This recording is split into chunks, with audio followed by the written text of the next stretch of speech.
ভেঙেছি। আমি হযরতে খালিদ বিন ওয়ালিদ রাদিয়াল্লাহু তাআলা আনহু বলেন, আমি 9খানা তলোয়ার ভেঙেছি মুতার যুদ্ধে। শুধু এতটুকু নয়, কাফেরকে 2 লক্ষ কাফেরকে কাটতে চিচিতে আমার তলোয়ার চর্বিতে আর রক্ততে এরকম মোটা হয়ে গেল।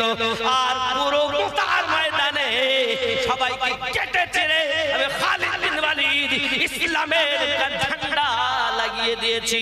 সুবহানাল্লাহ, সুবহানাল্লাহ, সুবহানাল্লাহ, আল্লাহু আকবার, ইয়া রাসূলুল্লাহ জিন্দাবাদ, আল্লাহু আকবার।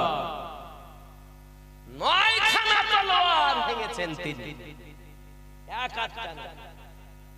হযরত যাকে বলা হয় সাইফুল্লাহ, আল্লাহর তলোয়ার, হযরত খালিদ বিন ওয়ালিদ রাদিয়াল্লাহু তাআলা